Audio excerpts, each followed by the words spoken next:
of that wonderful brew known as Finney's homebrew. The people up yonder are trying it too, with their feathers all ruffled and the halos askew. Hallelujah, hallelujah, Finney's homebrew, of that wonderful brew. Happy Homebrew Wednesday, everybody. Finney here from Emporium Brewing, and today we've got a few things to go through, but it's just going to be a general chit-chat. So yesterday the Sjporr results for the Australia-New Zealand hub was announced, so congrats to those that are going through. It was quite an interesting range of beers that we had this year. Because of that 4.5% limit, a lot of it came down to cleanliness of fermentation, brightness of the beer, and all those sort of things. And one of the biggest things that I was probably marking down on the most was yeast off flavours. So I was picking, I did get a few with diacetyl and acetaldehyde and a few phenolics and stuff going on, which really comes down to treating your wort right at the start. So your pitch rate, your oxygen. I don't have oxygen, but give it a hell of a shake and pitch plenty enough yeasts. So even though my beer was only I won't say, but less than 4%, I still use two packs of US-05 just to get a nice fast start lag time. So short lag time, just so we can get a nice clean beer coming out the other end. So that's mostly what I picked up on the most. There's another few where they're a wee bit thin, but with it being less, a lot of them were less than 4%. Trying to build up that body is a lot trickier. So you generally try and need to mash that wee bit higher. Maybe swap out some of that base malt for some Munich or even some dextrin malt, some Gladiator or Carapils, whatever it is. It will just build up that fullness of the beer without it without adding it too much sweetness. Obviously, I still can't talk about any of the beers too much because there's still finals to be had. But yeah, it was an interesting bunch of beers, and you probably read through. If you haven't, have a look at some of the reviews and see what's said and see if it matches up to, I guess, what you've done yourself.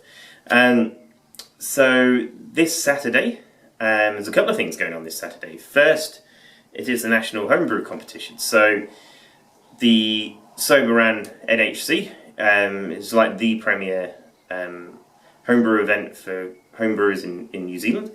And this year sent a bit of a bretted bunch, I guess you call them. So I've got a bretted saison that you probably saw me brew a few months ago now. Just a straight thing, no blending or fruited versions of that, just a straight saison. I've got a bretted stout. So about this time last year, I think it was, we had one of the ingredient brew days was a wheat bix, and I did a wheat bix stout, which I then bretted half of it. So this is now the bretted version. So that one's going in as well. The Imperial Oyster Stout, which was that back in, I'll try and put the links down below for these videos, but that was the one where I had all the misways and all the rest of it. So it was just a huge beer that was added with molasses, and the oysters went into it, and loads of malt, loads of hops. So that one's going in. And then we've got a bretted Berliner Weiss. So the Berliner Weiss originally was like 1.8%, so it was really light. And we've just used a bit of Brett to add a bit of interesting character on the top. So they're my four. I don't think I've got another one. And my wife's Weizenbock has gone in again, because we haven't drank it all, so we thought we'd send another one off. See if it actually gets a medal this year, because last year it was a bit too early, it was a bit young. So we sent it in again. So hopefully they'll do well. They're a little bit hard to judge, the bretted beers especially, because you don't know what the judge is going to be looking for, what they're trying to pick up on, and all the rest of it. So it's a bit of a mixed bag, but hopefully the Imperial Stout does well. It's for me, it's still a little bit young. It's a little bit bitter, because basically I built up the IBUs because I knew I wanted to age it for a year. So over a year, the IBUs dropped by about half. So, I went over the 100 sort of mark. But I mean, when you read the style guidelines for Russian Imperial Stout, it does say it can be aggressively bitter, so that's not a problem. But I think it will be better tasting in a year's. In another 6 months' time, it's already 6 months old.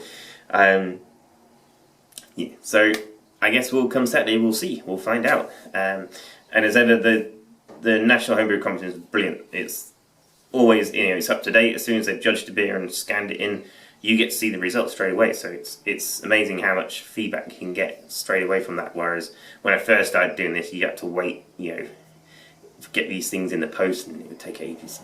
No, kudos to them. It's a really well ran event. I think there's over 780 beers this year, so it's a big lot of judging to do. So the other thing on Saturday, of course, is the tribute brew day to Paul Wigsley from Time for Another One. So and this year, I think the guys have said, try and get people into brewing, put it out there. And so I'm new to Kaikoura, the town here, so I put up a post in the Facebook group and just said, if anyone wants to come down, come down. We'll brew some beer and we'll go live and see what's going on out there in the world. So I'm going to brew my version of the Old Peculiar. I had a look at the recipe that was online, and I thought it didn't quite match what the website thinks and said about Old Peculiar. So I've made a few tweaks, and hopefully the tweaks work. So Saturday should be an interesting time. I guess the last thing, Emporium, what's happening here. So you're currently sat on the kegerator. It's a kegerator. It's not a kegerator. I suppose it is. The rigger station. We finally got our off license on Friday, so we can now sell to the public. And you're currently attached to the machine. I'm doing a rigger station build video, so I'll show you that as part of that. So it's great. We've sold a little bit already, but hopefully we'll get out eventually.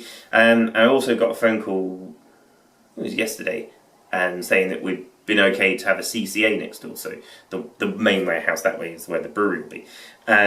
So I can now start doing some test batches of a few things. So whip out get the 50-litre kit all set up and usable, and we'll start doing some stuff. So that's pretty much it. Hopefully the next videos, or the next however long, we'll do an Emporium update with a brew day. And that's the other thing, the new beer, Citramatic, comes out next week. So look out for it in bars and stuff. So I think that's everything for now. Hopefully it wasn't too long. Take care of yourselves, and I'll see you next week.